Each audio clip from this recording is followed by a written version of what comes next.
Get more confidence. Get that promotion. Get moving up the corporate ladder. Get a better gig with an MBA from Mays Business School at Texas A&M University. Whether you're starting out or stepping up, now you can take your career to a whole new level with a full-time MBA in College Station and convenient weekend options at Houston City Center. Texas A&M has a program to suit your schedule. Visit mba.tamu.edu. And Giga Maggie.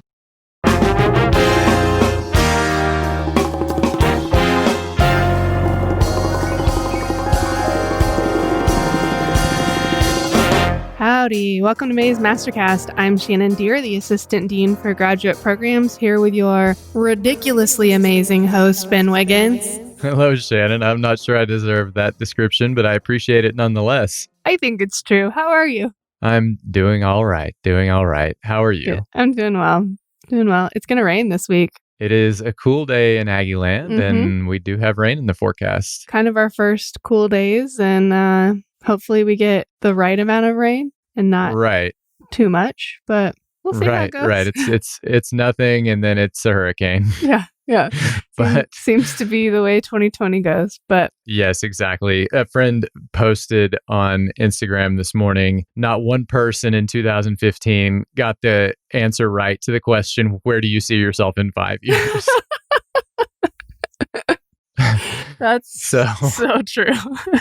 Could we were not all wrong. have anticipated the pandemic. Did you ever see the movie 50 First Dates with Drew Barrymore and Adam Sandler? Adam Sandler, yeah. No, I know of the movie, but have not seen it. Well, never mind. This will not be nearly as funny, but she loses her memory before she meets him.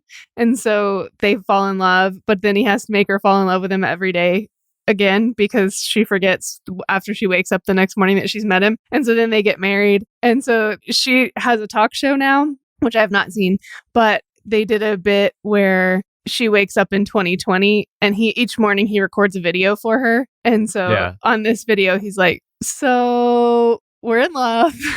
and then he's like, there's a pandemic.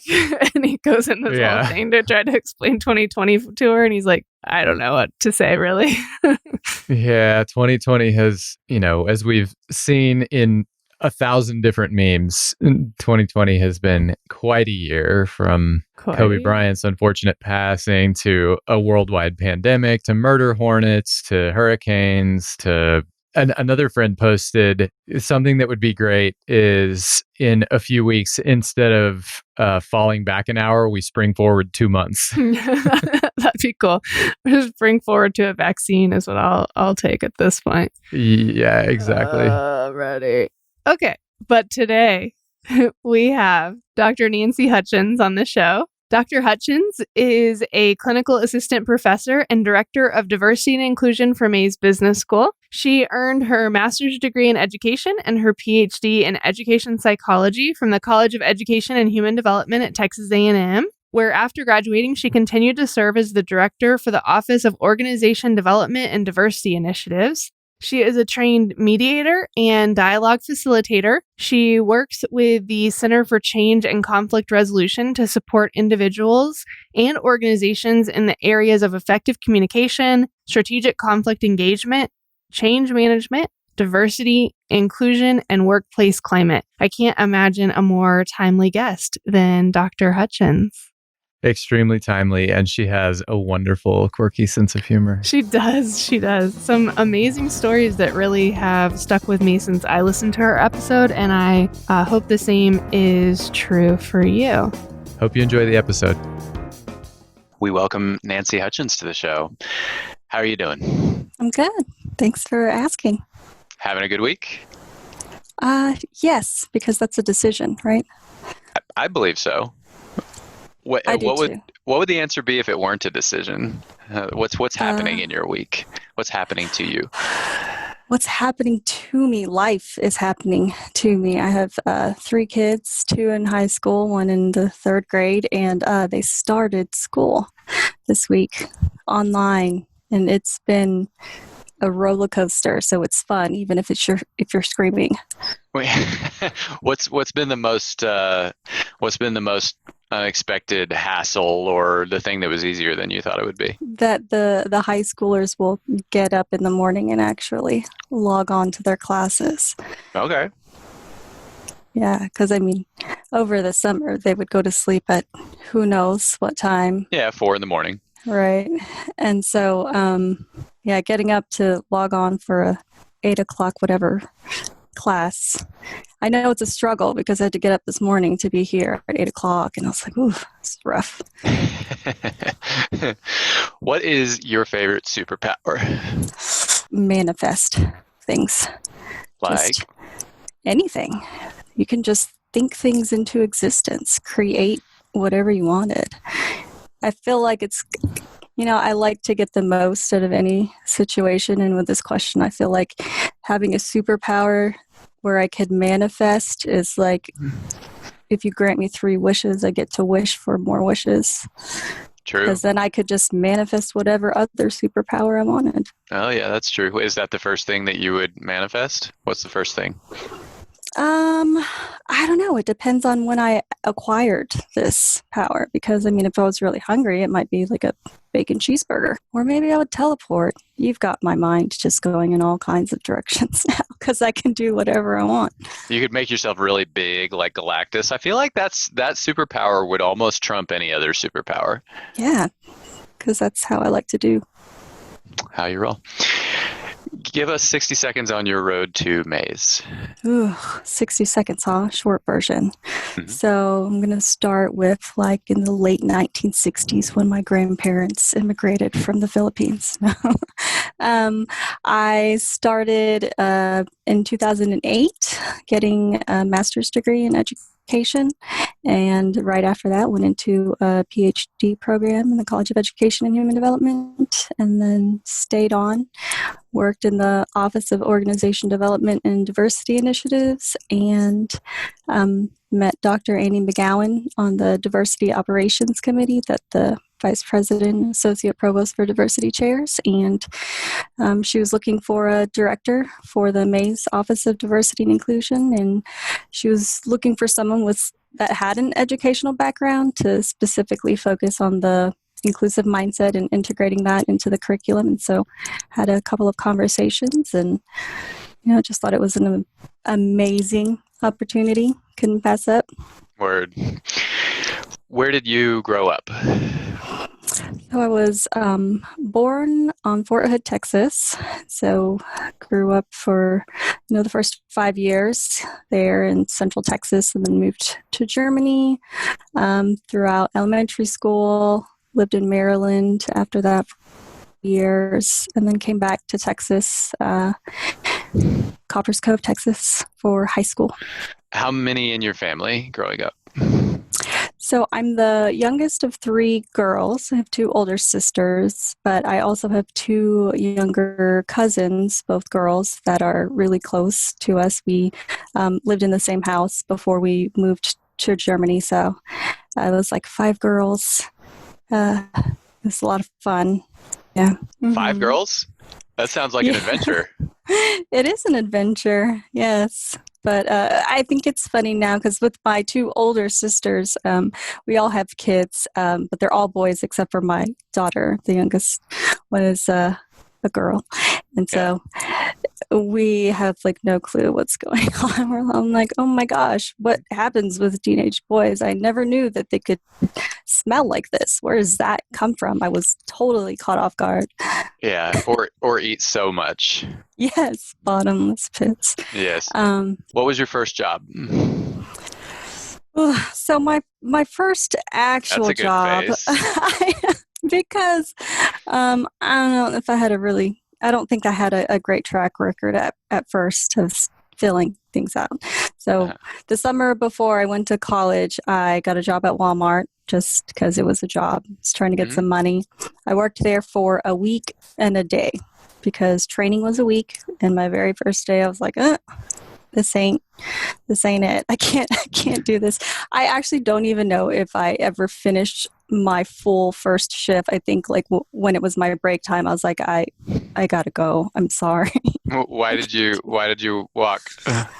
Oh man, it stressed me out. Like, people just want you to check out as fast as you can. And, it's a lot harder than it looks, or maybe I just didn't pay attention during the week of training. And it's like I would get so anxious if someone had produce, because you got to like key in the number. And I'm like, I don't know. What is that? It might be a Japanese squash. What is it? Right. And you would have to look it up, and everyone in line is just like staring at you. Right, while you try to key in the African horned melon or the pomegranate or the jicama.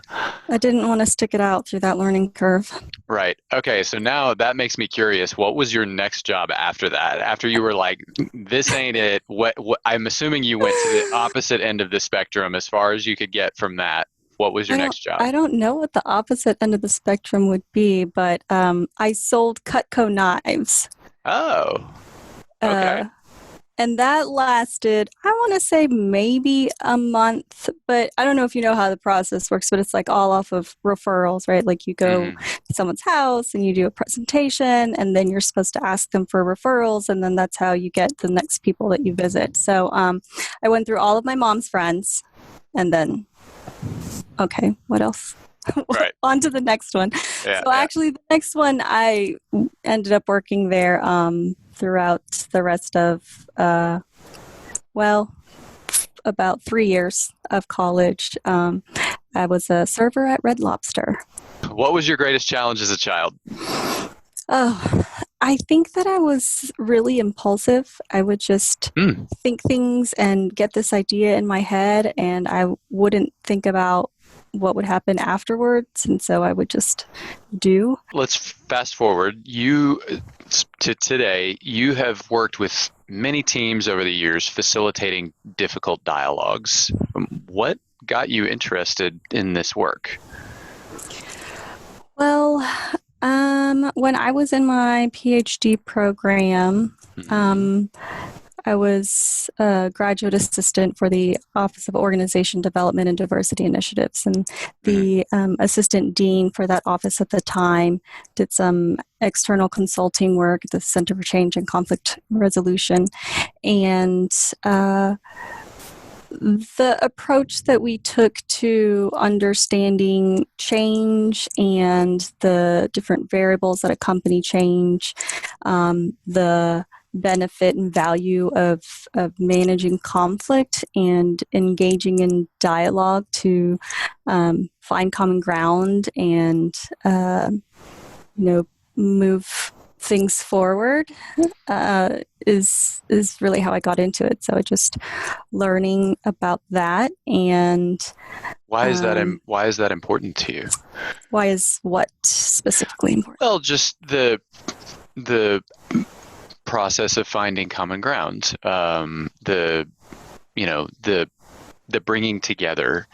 Why does that matter to you? So I think that, we hear all the time, and it is certainly true that, bringing together diverse perspectives, results in more creative problem solving and innovation.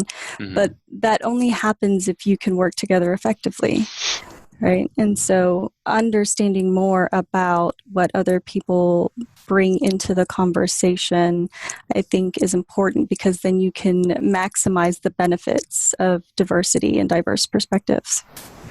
What are the hallmarks of the most difficult conversations? Are there any factors that are sneaky about making conversations more difficult? I think people can make conversations more difficult whenever they want to. But I think something that I think is sort of sneaky about difficult conversations is when people are having two different conversations, but they don't realize that they are. Oh, okay. What's like a quick example of that? So if I say something to you and you misunderstand my message, your response then goes down a completely different path and you're, it's like we're playing telephone even though there's only two of us. Right. So then whatever I respond to is, again, on inaccurate information or a misunderstanding. And that happens a lot. As the facilitator, how quickly do you jump in when it looks like something like that might be happening? How much responsibility do you have to just sort of let it unfold versus cutting it off quickly and saying, this is, I can tell this is not going to be helpful. I have a question for you, person A. Is this what you meant? I will jump in right away, but what I would say is, I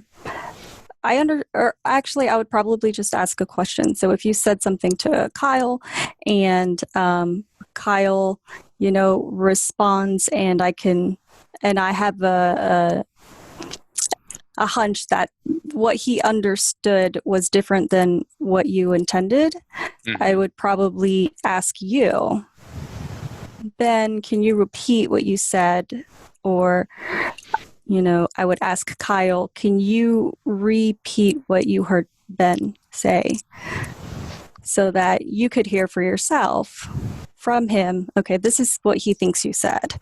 And then you will either confirm, oh, yes, that's what I meant, or no, that's not what I meant at all. What is the most useful strategy we can employ when walking into a difficult dialogue? What's something that people don't think of in terms of solving problems? Obviously, asking questions is a good one. You alluded to that a second ago. What else can people do to make these kinds of conversations easier?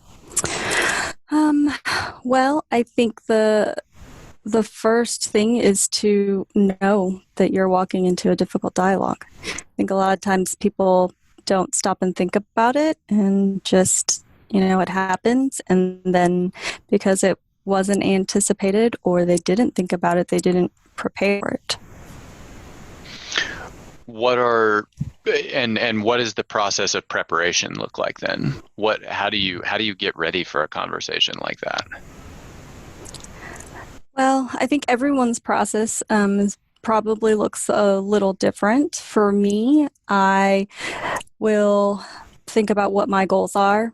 What is it that I'm trying to get out of the conversation? What are all of the other people, us collectively, trying to get conversation? And do we all agree on what that is? Or do we have different understandings of what the purpose of this conversation and dialogue is about? I will think about what I feel about it. If it is a difficult dialogue, why is it difficult for me to have this dialogue? Because I think it's important in being able to manage my own emotions during the dialogue, and to know when I'm getting to a point, if it happens, that it becomes a different kind of conversation that's not dialogue. If I start engaging in more of a debate, or if somebody says something or something comes up and I get triggered and I'm no longer able to engage in a dialogue productively, so that I can step back and step away instead of rolling down that. Right. What types of conflicts do you think are the hardest ones to address in the workplace? The ones with people. But seriously, the ones where people feel disrespected, or that they're based on working relationships, value and relationship conflicts, I think are the ones that are most difficult, because people, the things that you value, what your values are, people hold very strongly to those.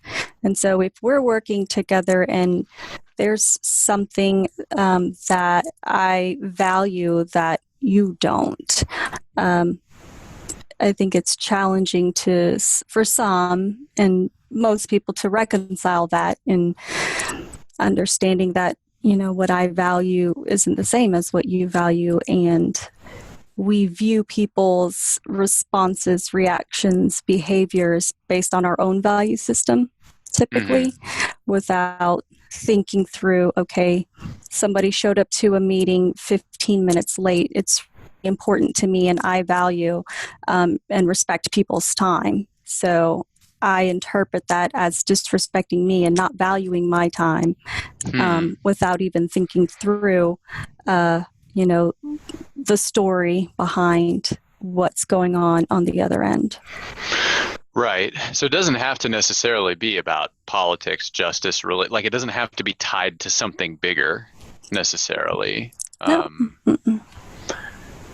What you said made me think of, we did a case study in one of my MBA classes where they talked about a salesperson who went over to it was an executive, but went over to another country to sell, to close a very, very big sale. And the client, I believe this was in Japan, kept sort of pushing off the process, and it turned out the salesperson just needed to not get into business talk right away. They needed to spend, several hours just Building that relationship. Yeah, building relationship, talking about family, those sorts of things. This is the way I recall the case, and then spend 15 minutes at the end discussing the details of the sale. Right. And they ended up doing the deal, but it was the executive was ready to leave the country and just walk away, and it turned out there was this one little tweak that he needed to make.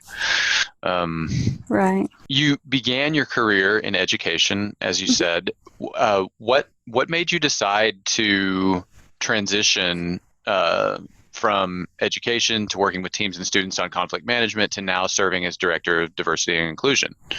What was that? What led to those decisions? I mean, you mentioned Dr. McGowan earlier, but what was your thinking process? I mean, it was different really at each of these sort of key moments where I had to, choose my own adventure, make a decision, and choose what I was going to do. So I taught in Fort Bend, 6th, 7th, and 8th grade, students with emotional and behavioral disorders and autism. So it was in special education.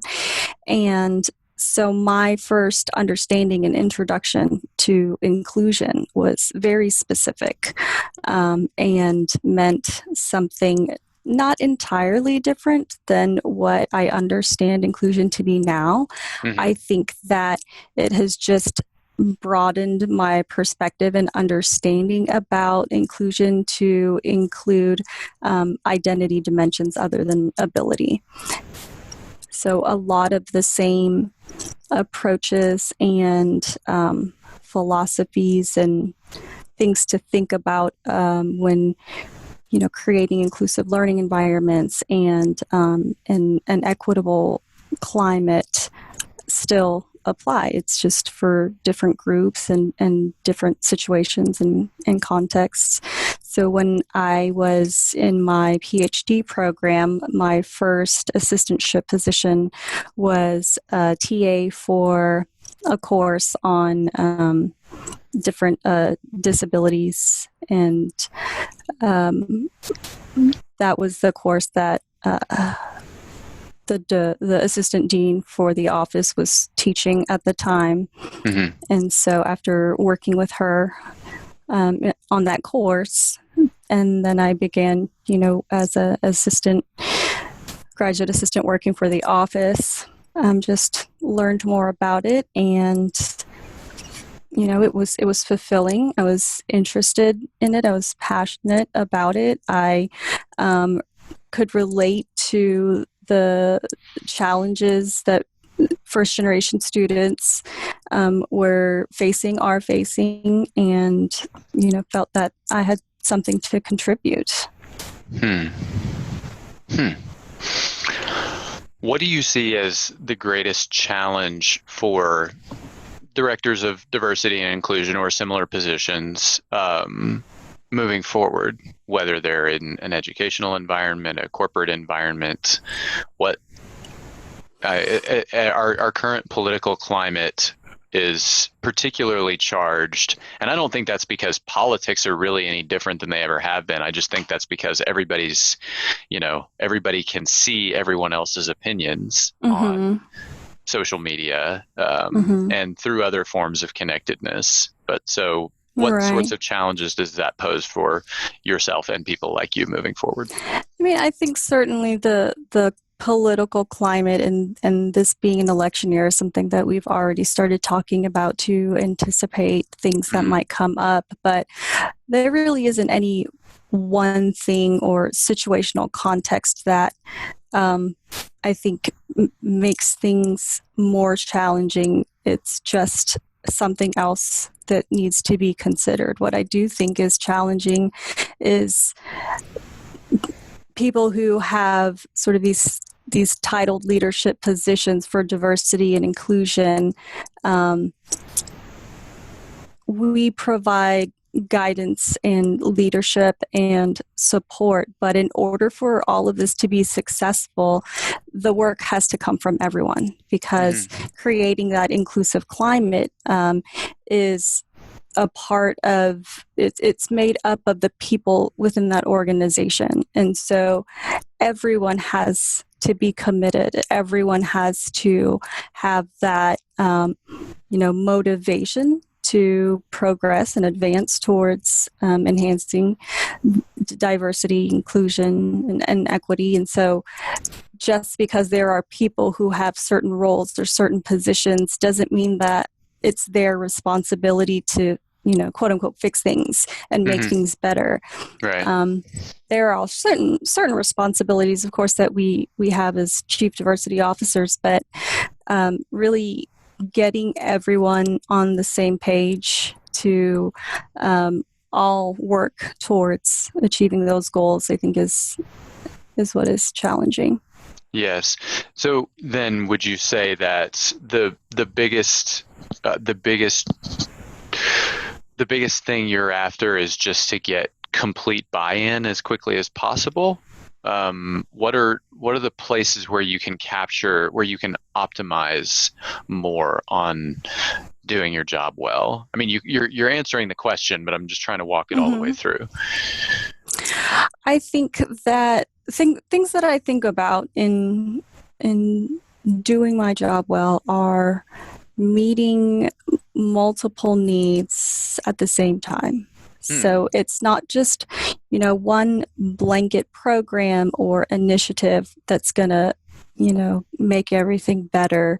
It's not just about getting everyone's buy-in. Once they show up, they need help and support. But where, you have to find out. So it's a lot of conversations. Ongoing and consistent engagement is something I, focus on, making sure that the things that we do are in alignment with, broader college goals and university goals, so that there are multiple pathways and initiatives that are working to support each other. So it's almost, I talked earlier about how some of the things that I've learned from being a teacher in special education, I think still apply. In special education, there's this response to intervention process where you have like universal supports, and then supports for small groups, and then individualized supports for specific target areas or issues. And I think that process fits in this context as well.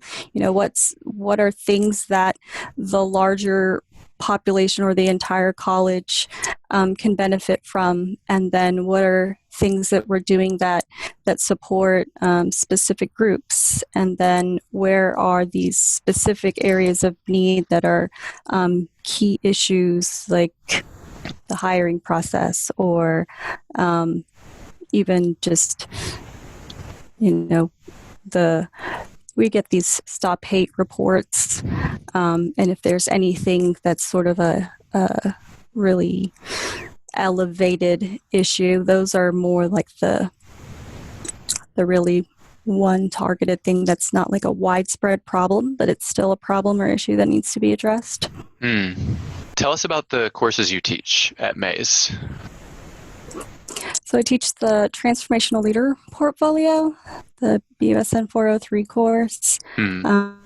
I really enjoy that course. It's I students that the content for that course is themselves, and I'm just there to guide and facilitate their own self-reflection and enhancing their awareness about who they are, how they've developed as May's transformational leaders, the impact that they want to make as they transition into the world and society. And so I love learning about people, and so it's like the perfect course for me. I hope I get to keep it for forever. What do you learn from your students? What are the biggest things that you've learned from your students maybe in the past year from teaching this? It reinforces for me that it's okay to have hope for the future. I think a lot of things, especially with everything going on recently, have been very challenging and difficult, and sometimes we just get tired of the fight, but I still choose to believe and focus on things that I know are moving in the right direction. And I love being surprised at the way they view the world, at their determination and drive to make an impact, their support for making change.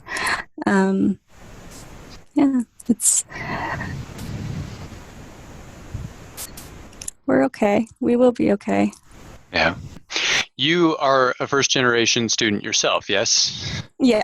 Mm-hmm. Okay. What challenges do you relate to the most in terms of what you're seeing now? How first-generation students can grow and evolve, and some of the struggles that they may experience. What are the things that kind of ping for you the most? I think that it's easier when they hear that I've also experienced some of the same things that they're going through. So some of their fears, their anxieties, the different challenges in being thrown into a completely new world or a different world. I am a first generation student. I think being first generation, the first thing that always comes to mind for me is being a first generation American. So that was always something that came first, just with the term being first generation. And then, adding on to that, being a first generation college student has, different nuances in just what I experienced growing up. And I think that one of the best things that I can do and that I have done in supporting students is just to be there to listen, to know that there's somebody there who they can reach out to and who supports them, and that it's not just me. There's a whole system of people who want them to succeed and who are working to find out what their specific needs are and how we can create that environment for them where they can thrive.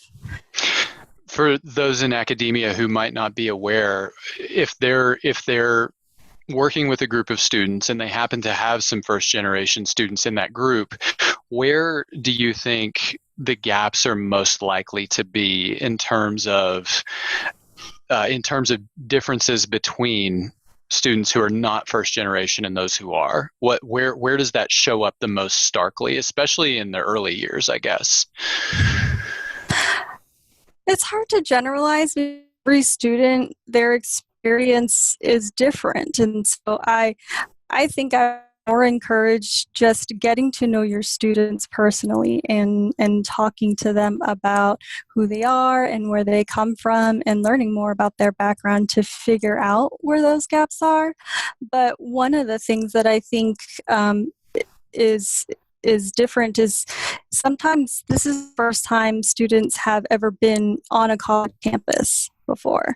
So I talked to my husband about this because just the differences in understanding what it's like, or coming to a college campus. So the difference in someone who grew and for as long as they can remember, they remember coming to A&M football games or come to the campus with their parents or relatives for different former student events, and just seeing where their parents went to college, and just always having that assumption or that understanding that one day this is where you will go to, or this is something that you will also achieve. It's just there. And for other families, it's not. Sometimes the first conversation about college is when it's time to apply, when you're a senior and you're, taking your SATs, and that's such a large gap in experience and understanding, and even just feeling comfortable in that type of setting. So almost like you were born into a family or a place where you already belong and they're just waiting for you, versus this is something completely new, and sometimes you wonder, do I belong here, and will I be successful here? So I think sometimes it's just a completely different world. It sounds like one of the ways in which all of this manifests itself is in some form of imposter syndrome. The not feeling like you belong, am I going to be exposed as someone who really is not a college person, when the reality is first generation students deserve to be here just as much, or in many cases more than everybody else. With that in mind, what are the most important ways that your office supports first generation students? What are the most important services or even products that you offer in terms of helping put them in a position to succeed? We have different programs and initiatives. We try to bring students onto campus early. We have the Regents Ambassadors program, that's a learning community specifically for first-generation students. So we can, identify where their needs are and try to help them in their transition and things like that. Really, the things that I think are the most important and the most effective in helping them succeed are building those connections. So we have staff and we have faculty and people who genuinely and authentically care about these students as whole people, not just their academic success, but their general well-being, and we want to help and support them grow into the best versions of themselves, however they define that. And I think we understand that as first-generation students, it's not something that's happening just with them, but for their family. This is most often a family achievement, something that the whole family is experiencing in different ways. And so really the door to not just the students, but their families, their parents, their grandparents, their siblings, whatever that network of familial support is for them, because we know how important that is to their success. And so we, try to encourage them to communicate and reach out to their networks of support during this time, and that we're here to add to it and to help them while they're here. So I really think it's, those personal connections that make things easier, or that are the most impactful to help success. I love that answer. Rapid fire. We alluded to this earlier, but more broadly, what important truth do very few people agree with you on? Probably that multiple truths exist in the same space and time.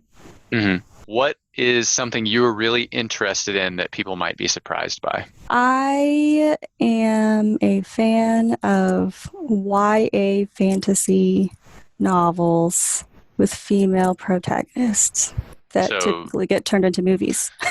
Hunger Games, what was it? Divergent? Yeah, that one. Twilight, the Mortal Instruments series.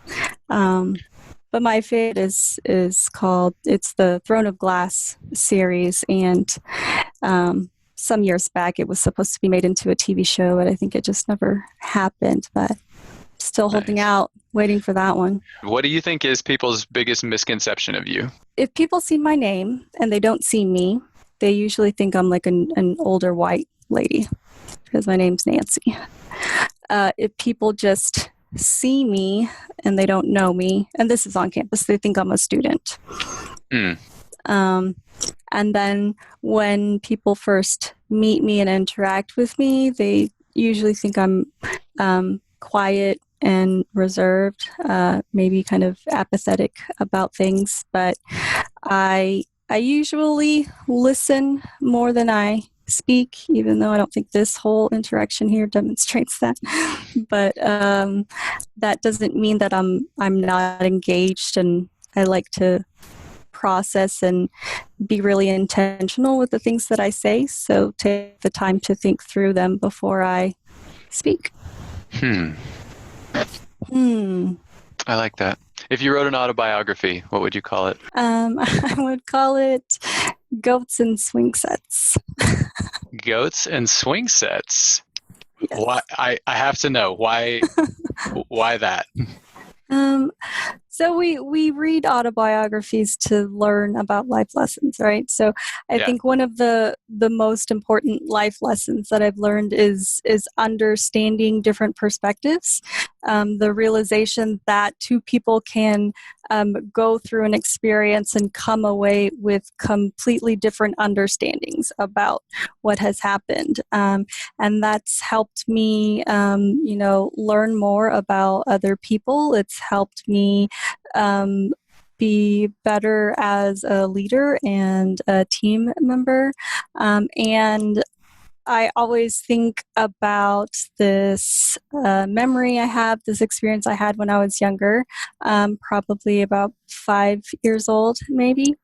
And it was the first time that this other girl who lived across the street was coming over to my house to play. And so I was really excited. And we walk into my backyard, and she just completely flips out. She starts screaming and she's crying, and she runs away and goes back home.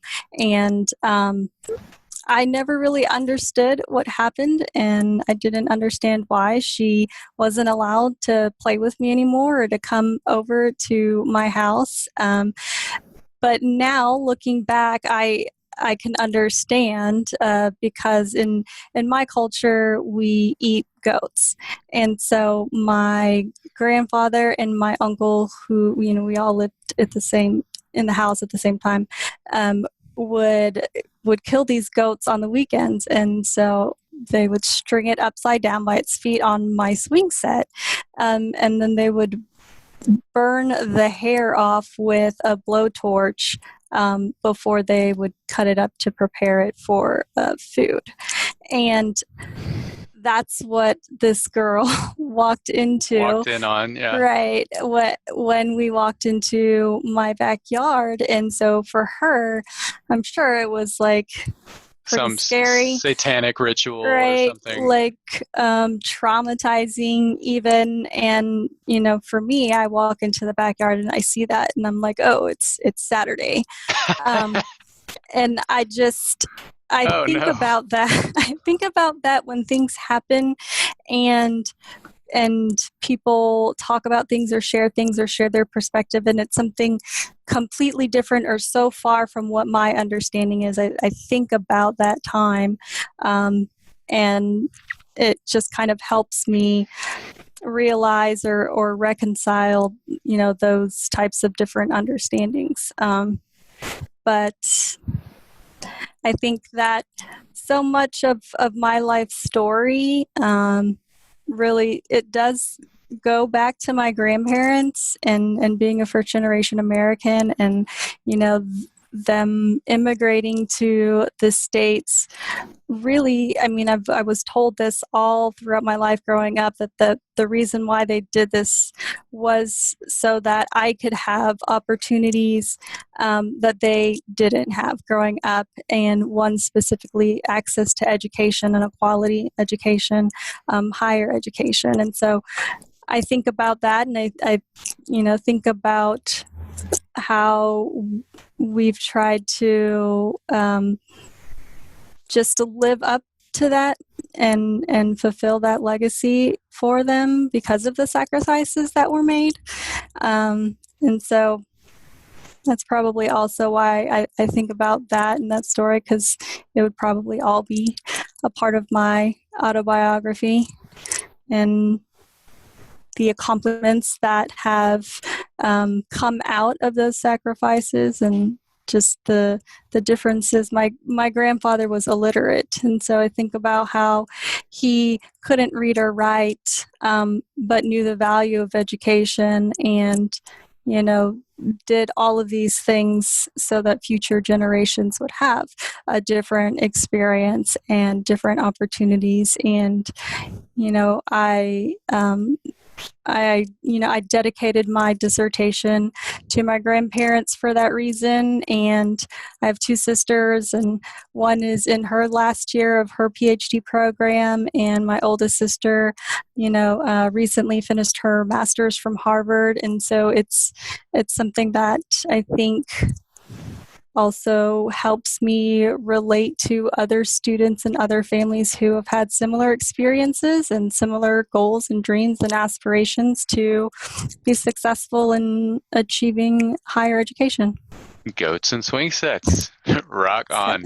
Because that makes sense. Anyone you would like to send some good bull? I'm going to bring it full circle and say thank you and give some good bull to all of the educators out there, K-12, trying to deal with, school being all online. And I'm going to throw all of the parents and families who are helping with that too, because when they're on asynchronous time, who's picking up, the teacher hat? And at the top of that list is my husband and my two sons helping my daughter so that I can be here and do things like this. Wonderful. Nancy, thank you so much for your time. We appreciate you joining us. Sure. Thank you.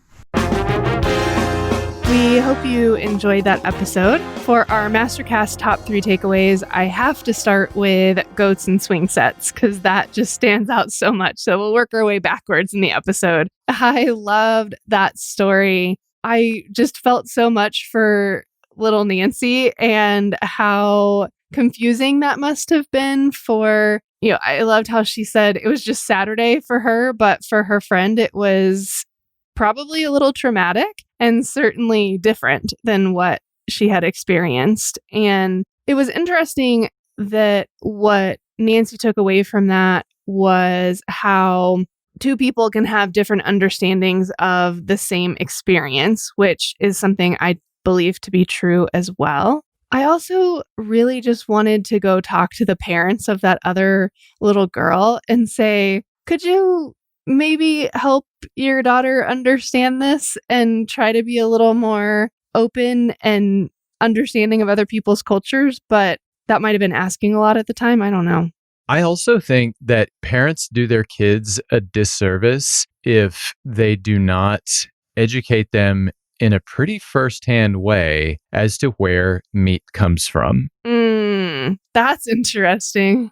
I eat meat, and I understand that every time I eat a hamburger, that an animal died so that I could eat. And I don't forswear that. I understand, like for me, that is part of the circle of life, so to speak. And when I die, my body will become the grass, and the antelope eat the grass. So the circle of life. Yeah. And I'm comfortable with that. But I think that for a lot of people, those things are kind of disconnected. And they don't connect the cow with the hamburger. Yes, I think that if we really think about where meat comes from, no one really enjoys that. Yes. I actually have one more thought. Sometimes, Shannon, sometimes when you read a takeaway, you'll get through your bit, and then I'll say, yes, I agree, nothing to add. And you're like, thanks, glad you're here. Yeah. But today I actually have a few things to add to that point. Keep adding. Well, it was funny because the meat thing was not part of my takeaway. Like that did not even occur to me in that story. But again, we see different perspectives from different stories. So please add more. The other thing that I thought of was, I think this is a great way to capture why it's important to expose your kids to different cultures. Because imagine if someone had that reaction as an adult, even a young adult, like a college student. You go over to someone's house and you run away screaming because of a cultural tradition that is unusual in the United States, but there's certainly nothing wrong with it. And as a friend of a child, that's an unfortunate reaction, but as an adult, that could cause real harm to a person's reputation, a person's educational process, their social process in their career or in school. You have to become aware of the differences between cultures, and I think there's no time better to do that than childhood. Well, and even from just the perspective of, like Nancy said, looking back, she thinks it was traumatic for her friend. If nothing else, as a parent, go back and ask what was going on. Like, and let your child see that in a way that's not traumatic to try to overcome. I mean, because as it was left, it was just a traumatic experience that she didn't understand. And instead of, hey, this is, not how we do things, but it's not, like you said, it's not wrong, or it doesn't have to be scary. Like, let's try to understand what's going on. Could have been a better solution than leaving it as it was. Yeah. And to say to your child, I'm sorry that you experienced it that way. It's never our intention for you to be traumatized. At the same time, it is now important for you to come to a higher understanding of what happened. Sure. Maybe say it in those words. And also having the conversation with your kids all the time about different people from different places do things in different ways. And many of those ways can be good, and often, usually even, are good. Yeah, usually. Yeah. Different religions, I think, is also a big one. I was lucky in that respect. Both of my parents, especially my dad, but both of my parents said, explore. I grew up Baptist, and I've pretty much come around to a sort of a Christian worldview, I guess, but I embrace what I feel like are good things from a variety of different philosophies and religions. And a lot of that is because my parents encouraged all of us to explore different religions and find the good in a variety of different sets of philosophy and mythology. Mm-hmm. So I do also think from the goats and swing set story that what Nancy took away from it, which is that different people have different understandings of the same experience, is really important, because we all bring different experiences to every situation. And so, like Nancy said, she had experienced that every Saturday of her life. So it was just so normal. Or her friend had never seen something like that. And so it was definitely at least different and strange. And she interpreted it differently than Nancy did. I think that's important for us to remember when we try to find commonalities in other people, is to understand that the experiences they're bringing to the situation are different. Yeah, I agree with that.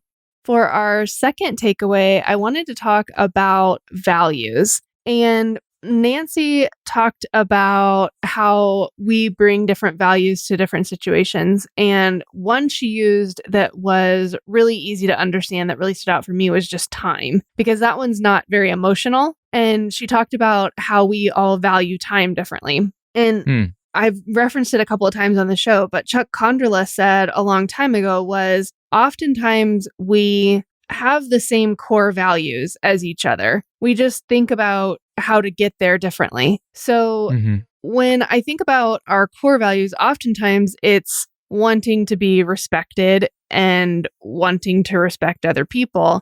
And with time, it is so interesting because for me, I want people to be on time. I want to be on time. Sometimes I'm not because I don't always control my calendar, but I always want to be on time. I want other people to be on time because I think it's a matter of respect. But for other people, they want that extra 5 minutes in a meeting because they need it. And that's a matter of respect. So time is so interesting. Again, the core of the value may be the same, but the way that we execute it is so different with anything, but certainly with time being one that's not very emotional. Mm-hmm. Time is definitely a tricky one. And I have a dear friend, shouts to Marina Stabile, who is Brazilian and Swiss. And she told me one time that if dinner is scheduled for 7, her Brazilian friends will show up at 8:30 and dinner will actually start at 9:30. And that's the culture. I would say I'm often a couple minutes late to in-person meetings that take place somewhere that I have to drive. That's a character flaw in me. And where it comes from, I make no excuses for it, but the explanation is it goes back to my unique brand of ADD is it's sort of once I'm fully dialed into a task, it acts more like attention surplus disorder rather than attention deficit. And I really have a hard time disengaging once my brain is at capacity. It's a low rent drug in a way. And I have to be careful with that. No, I think describing it as a low rent drug is a lot of people probably won't understand, but that's exactly right. Like it's almost, it can for me be kind of euphoria inducing that like focus and productivity and then it gets distracting. I think determining where you're going to draw your lines in terms of how you value your own time and how you value others' time, that's a place where people still kind of very much get to make their own decisions. And it's one place where it's fine to be very, very strict or very, very lax. And everybody just kind of decides, as a person who handles their time and my time this way, is that someone that I want to do business with or a person that I want in my life? And there's still a great deal of freedom in terms of how we think about time. Yeah, except how I think about time impacts my employees. How my employees think about time impacts me. I mean, we're very interrelated on time, right? So yeah. It's not offensive, or it's not typically horribly offensive, and we can usually negotiate that. That's why it's a less emotional value to talk about. But it certainly can create conflict when we view it differently. Yeah, that's true. I think there's kind of a self-sorting process in terms of, people who rise to a position like yours. You have learned to navigate that, and I imagine you navigate it pretty well. I mean, that's been my experience as we've worked together. There's kind of this pact that we make as we rise in the business world, but there's still a lot of variety in terms of people who show up 15 minutes early, people who show up 2 minutes late, like people who show up, and the person who's leading the meeting will occasionally walk in 10 minutes late. And it's in many of those cases, like high-level TV executives would do that all the time, would just walk in from another meeting, talk for 15 minutes and leave. We had a pilot picked up that way one time. It's not a bad way for a meeting to go. Yeah. The head of the network walks in, gives a quick speech, says, "You're trying to do it this way, do it that way instead. You write it this way, we'll shoot it." He drops the script on the table and walks out of the room. Cool. Thanks for stopping by. Yeah, thanks for stopping by. We appreciate it. See you in Canada. So, yeah.